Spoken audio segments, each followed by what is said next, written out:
मन प्रिया प्रीतम में, बुद्धि प्रिया प्रीतम में, चित्त प्रिया प्रीतम में, अहंकार प्रिया प्रीतम में। बोले बड़ा कठिन? बिल्कुल कठिन नहीं। एक भृंगी नाम का कीड़ा दूसरी जाति के कीड़े को लाकर मिट्टी के घरौंदे में रखकर बार बार अपना चिंतन कराता है, भयवशात डंक मार मार के, और वो उस चिंतन के प्रभाव से बिना शरीर छोड़े वो भृंगी बन जाता है। तो हम गुरु प्रताप से क्या श्यामा श्याम के अनुरागी नहीं बन सकते? जो हमें उपदेश मिल रहा है, जो हमें मनन करने के लिए मार्ग मिल रहा है, क्या हम इस तन्मयता को प्राप्त नहीं हो सकते? हम श्यामा श्याम में मन बुद्धि चित्त अहम वाले नहीं हो सकते? ऐसी निराशा क्यों? क्योंकि भोगों में तुमने प्रधान बुद्धि रखी है, इसीलिए तुम निराश हो रहे हो। तीसरा, मेरे द्वारा मन वचन कर्म से जो भी चेष्टाएं हो रही केवल श्यामा श्याम के अनुराग के लिए हैं। चौथा, कोई भी विघ्न कितना भी बड़ा आवे, हमें किसी का सहयोग नहीं लेना। ये बात पीछे किसी महापुरुष के ऊपर किसी मूर्ख ने उद्दंडता करने का जाल रचा। वहां में रोक कर बताया गया ऐसा ऐसा। उन्होंने कहा उनकी क्या चेष्टा है इसमें? उनका बिल्कुल तटस्थ है, कुछ नहीं, नहा न ना, और कहते शांत रहो, श्री जी जानेंगे। मर गया, सामने वाला मर गया। जब इतना कह दिया श्री जी जानेंगे, तो सामने वाला आंख उठा के भी नहीं कि कोई हमारा सहयोग करे या कोई बोले, शांत भरोसो दृढ़ इन चरणन के, कुछ नहीं कुछ नहीं। वो इतने मात्र से भयभीत हो गया, इतना परिकर जाता आता कभी भी ऐसा कहीं भी, वो कई तरह की मानसिकताएं भी दैवी शक्तियां उसके हृदय में दे देती हैं। अगर हम किसी भी विघ्न से प्रभावित होकर किसी अन्य का आश्रय ले लिया, तो ऊपर की तीन बातें जो धारण की थी फेल हो जाएगी। ये चौथी बात, बड़े से बड़े विघ्न में अपने इष्ट देव के सिवाय किसी और का भरोसा नहीं आना चाहिए। यहां हम लोग घबरा जाते हैं। अच्छा, ऐसी घटना हो गई, भाई देखो किसी अधिकारी का फोन नंबर तो होना ही चाहिए, मर गए।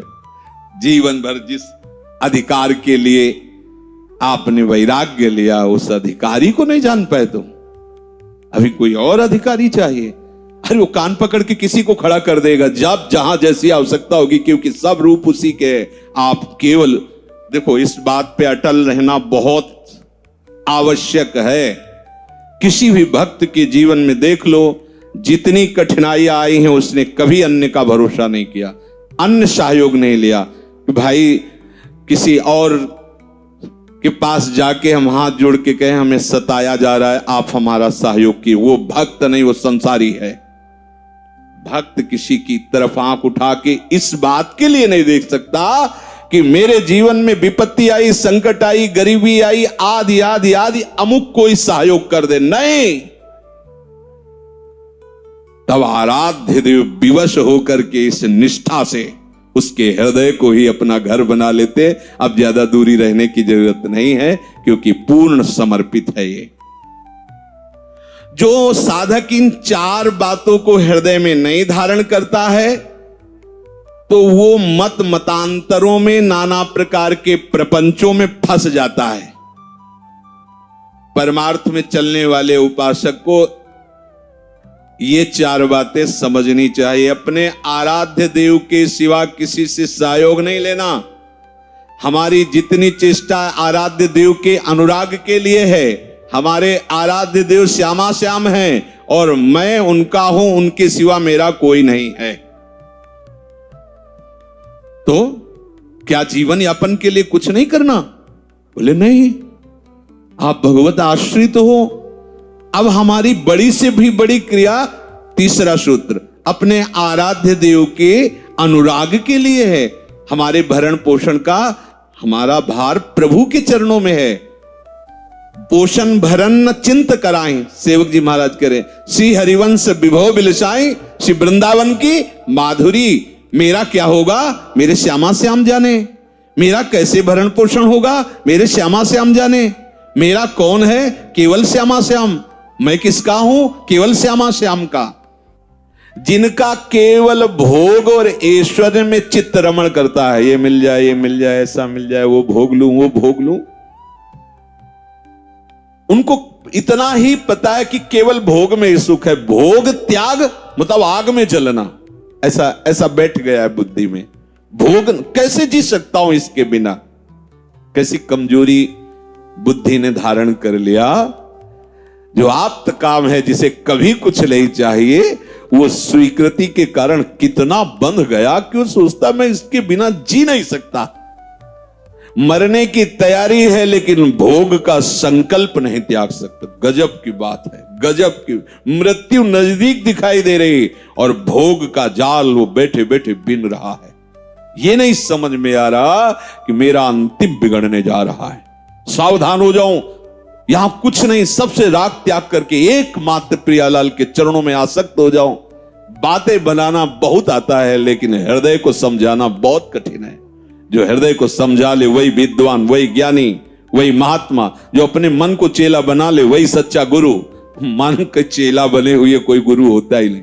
जो मन का चेला है वो कभी गुरु नहीं बन सकता। वही गुरु विश्व गुरु है, वही जगत गुरु है जो अपने मन को चेला बना ले, जैसे जहां चाहे वैसे स्थापित कर दे उसे, तभी माना जाता है समर्थ महात्मा। प्रभु कह रहे हैं कि ये जो भोगों में, ऐश्वर्य में, दिखाऊ शास्त्र की वाणी में अपने चित्त को समर्पित कर दिए हैं, अर्थात उनका चित्त खींच गया है, वो इतने आसक्त हो जाते हैं कि उनके हृदय में इतना बल ही नहीं रहता कि वो निश्चय कर सके कि मैं भगवत प्राप्ति कर सकूंगा। नहीं कर सकते। भगवत प्राप्ति का संकल्प भी नहीं कर सकते हैं। बोले उनकी बुद्धि अपहृत हो गई, उनका चित्त अपहृत हो गया है। असली ध्येय हर शरीरधारी का विश्राम स्थान प्रभु के चरणारविंद है। ये व्यवसायत्मिका बुद्धि उन लोगों में होती ही नहीं। व्यवसायत्मिका एक निश्चय वाली। भोग जो भोग चुके हैं वो तृष्णा, भोग जो भोगे जा सकते हैं वो कामना, भोगों को जो सुन करके भोगने की इच्छा, इसी संस्कार में बुद्धि मलिन होकर भटकती रहती है। देख लो,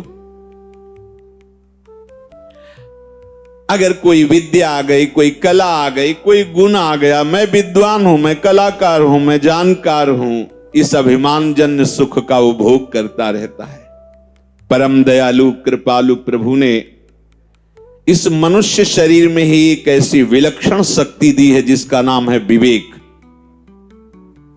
जिससे वो सुख दुख आदि द्वंद्वों से ऊपर उठ जाता है, अपना उद्धार कर लेता है। सतरति सतरति सा लोकांतारयति, सबकी सेवा करके वो प्रभु को वश में कर लेता है। इस विवेक के द्वारा मनुष्य शरीर की सार्थकता सिद्ध कर देता है। वो जो विवेकवान होता है, जो विवेक शक्ति का अनादर करते हैं, केवल भोगों में लगे हुए हैं, संग्रह में लगे हुए हैं, उनमें और पशु पक्षी में बिल्कुल भेद नहीं है। मतलब एक शब्द में कह सकते हैं कि वो पशु हैं जो भजन न करके, भगवद आश्रय न लेकर केवल भोग और ऐश्वर्य में ही लगे हुए हैं। ऐश्वर्य का संग्रह, भोगों का भोगना। पशु पक्षी तो भोग योनि हैं, उनके सामने कोई कर्तव्य का प्रश्न ही नहीं उठता। मनुष्य जन्म तो केवल अपने कर्तव्य का पालन करने के लिए मिला है और हमारा एक ही कर्तव्य है कि हम अपना उद्धार कर लें। ये जन्म आखिरी हो और हम प्रिया प्रीतम के समीप पहुंच जाएं। जो कुछ भी अनुकूल प्रतिकूल परिस्थिति आवे उसको भोगना मत, उसको साधन सामग्री बना लेना। खूब अनुकूलता आ रही है तो दूसरों को बांट दो। सुख देवे को चावचित, सब सो हित निष्काम। दूसरों को सुख पहुंचाओ अनुकूल परिस्थिति में, और जब प्रतिकूल परिस्थिति आई तो शोक मग्न मत हो, समिट जाओ और हृदय में अपने आराध्य देव की तन्मयता को प्राप्त हो जाओ। बाहरी प्रतिकूल प्रहार तुम्हारा कुछ नहीं बिगाड़ पाएगा। भोग और संग्रह की रुचि को रखते हुए कभी कोई भगवत प्राप्ति नहीं कर सका है। प्रभु की प्राप्ति की तो बात दूर रही, उसमें प्राप्ति का निश्चय नहीं हो सकता है जो केवल भोग और ऐश्वर्य में लगा हुआ है। भोगों की जब तक रुचि है, भोग संग्रह की जब तक वृत्ति है, मान बढ़ाई आराम अच्छा लगता है, तब तक कोई ये निश्चय ही नहीं कर सकता कि मुझे भगवत प्राप्ति करनी है, क्योंकि उसका अंतःकरण भोगों के द्वारा हरण कर लिया गया है। अब उसमें वो शक्ति जो निश्चय करने की थी वो भोग और ऐश्वर्य में बह गई है। अर्जित करो शीघ्राति शीघ्र, नाम बल के द्वारा वो पुनः शक्ति हृदय में धारण करो कि अब हमें भोग ऐश्वर्य में नहीं जाना। भोग तो प्रियाजू का लगता है, ऐश्वर्य प्रियाजू का है। हम उनकी चरण सेवा का सुख लेते हैं, हम उच्छिष्ट भोक्ता हैं, प्रियालाल का उच्छिष्ट प्रसादी। हम नामामृत का पान करने वाले, लीलामृत का पान करने वाले, धामामृत का पान करने वाले उपासक हैं। हृदय में ऐसा निश्चय करो। भक्त उपासक उसी को कहते हैं जिसमें भजन की भूख प्रतिपल बढ़ती जाए। ये सुना जो भगवत प्राप्ति का निश्चय भी नहीं कर सकते। तो जो भक्तजन है, जैसे भोगी पुरुष में प्रतिपल भोगने की नई नई रुचि, भोगों के संग्रह करने की नई नई अटकल, ऐसा करें तो ये भोग मिल जाएगा, ऐसा करें तो ये संपत्ति मिल जाएगी, ऐसे ही भक्त में भजन के लिए नई नई रुचि होती है। ऐसे लीला गायन करें, ऐसे श्रृंगार करें, ऐसे नाम जप करें, उपांशु मानसिक देख रहे हैं कि नस नस में राधा नाम दौड़ रहा है, जो रक्त संचार हो रहा है वो भी बोल रहा है राधा राधा राधा, हमारा हृदय धड़क रहा है वो भी बोल रहा है राधा राधा राधा। ये जैसे वो भोग ऐश्वर्य का जाल बुनती रहती है बुद्धि, चित्त अपरित होकर उसका चिंतन करता रहता है, ऐसे भक्त का इधर प्रभु जनित चिंतन होता है। उनके नाम रूप लीला धाम के ऐसे अनुराग में फंसा रहता है कि उसको और कुछ शुद्ध नहीं रहती। पर इसके लिए हमें तत्परता चाहिए भजन की, और निष्काम भाव से भजन बढ़ता है। निष्काम भाव पीछे कई बार चर्चा की कि यदि कोई सकामता भी हो तो प्रभु के चरणों में निवेदन कर दो, छोड़ दो उनके ऊपर, वो जैसा चाहेंगे वैसा करेंगे, आप भजन करो। अगर आप सकाम की हठ लिए रहेंगे वो पूर्ण नहीं होगा, जबकि वो महामंगल विधान है पूर्ण ना होना, पर आपके हृदय में उत्साहहीनता आ जाएगी, भजन में अविश्वास होने लगेगा कि मेरी ये कामना थी प्रभु ने पूर्ण नहीं की, यद्यपि पूर्ण हो जाती तो अमंगल हो जाता, इसीलिए मंगल भवन सर्वज्ञ प्रभु ने पूर्ण नहीं होने दिया। इसीलिए यदि कामना करो भी तो प्रभु के चरणों में समर्पित कर दो, और जो वो विधान करे उसमें राजी हो जाओ। यद्यपि कामना करने की जरूरत ही नहीं है, हमारे प्रभु वात्सल्य समुद्र, उनको पता है किस समय क्या देना है। योगक्षेमम वहाम्यहम्, प्राप्ति की रक्षा करना और अप्राप्ति की प्राप्ति कराना, ये प्रभु का विषय। हम तो केवल खूब भजन करें डट के, श्वास श्वास में प्रभु का ऐसे नाम बसा लें कि किसी भी घटना परिस्थिति में हम हो लेकिन नाम न छूटे। पकड़ो बात, किसी भी घटना परिस्थिति, क्या हो गया, कैसी बात हो गई, लड़ाई झगड़ा राग द्वेष, कोई ऐसी भी परिस्थिति, नाम न छूटे।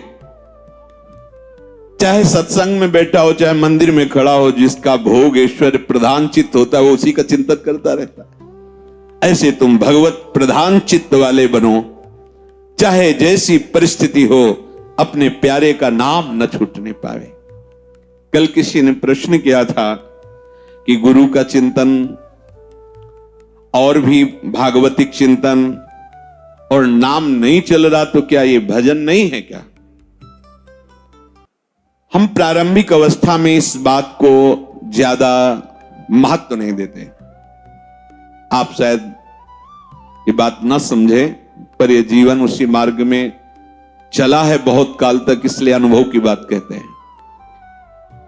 ये थोड़ी देर तो चिंतन में माना कि गुरु का चिंतन या कोई शास्त्रीय सिद्धांत का चिंतन या कोई सेवा का चिंतन, थोड़ी देर, इसके बाद ये तुरंत विषयों में ले जाता है। आप जब ये चला जाएगा, सावधान है, तब आप जान पाएंगे।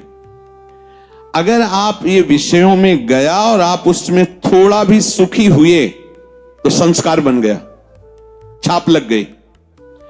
थोड़ा भी आप दुखी होकर प्रतिकूल चिंतन किए तो द्वेषात्मक संस्कार लग गया।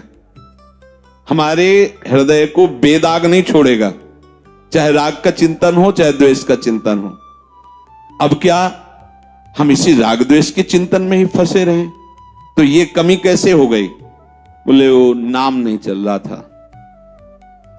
तो बोले नाम चलते हुए तो भी राग द्वेषात्मक चिंतन होता है, तो नाम की यही महिमा, वो संस्कार नहीं बनने देगा। सूक्ष्म बात समझिए। और चिंतन तो प्रवाह में चल रहा है, उसमें सुखी दुखी हो रहे हो, वो संस्कार बन रहे हैं। लेकिन नाम चल रहा, फिर ये अनुकूलता प्रतिकूलता राग द्वेष की फांसी आपको फांस नहीं सकती, आपके अंदर संस्कार नहीं पैदा कर सकती।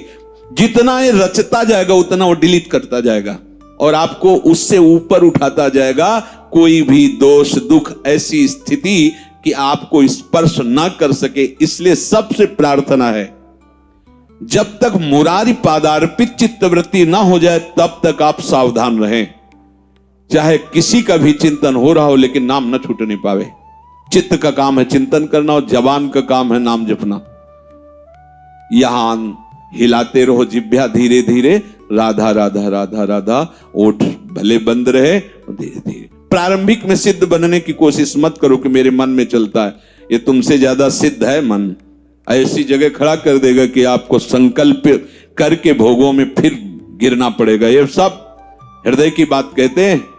इसमें किसी की दलील नहीं काम करेगी, क्योंकि तुम्हारी 10-5 वर्ष की दलील होगी। यहां पूरे जीवन की चाल देख रहे हैं इसकी।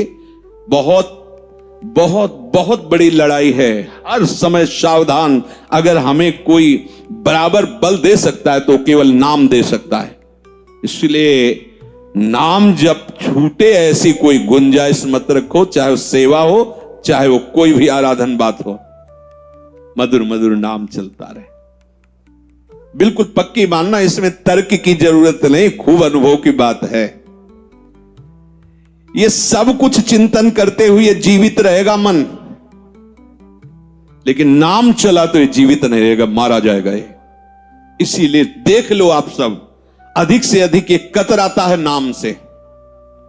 हम सब कुछ करने के लिए उत्साह रख सकते हैं, लेकिन नाम के लिए कांपता है मन। और जहां बैठो तो जलन शुरू हो जाती, क्योंकि सीधे नाम उसको मारता है, मन को मारता है सीधे। इसलिए भक्त वही है जो किसी भी अवस्था में नाम को न छोड़े। बात को पकड़ लीजिए। उसे और किसी सद्गुण उपार्जन करने के लिए अलग से उद्योग करने की बिल्कुल आवश्यकता नहीं है। नाम सुमिरन ही समस्त सद्गुणों को प्रकाशित कर लेगा। उल्टा नाम जपत जग जाना, बाल्मीक भय ब्रह्म समाना। हो कैसे आचरण और कैसी स्थिति, ये नाम की अपार महिमा। कोई भी सद्गुण प्रभु को अधीन नहीं कर सकता, क्योंकि प्रभु सद्गुण के समुद्र हैं। और सुमिर पवन सुत पावन नामो, अपने बस करी राखे रामो।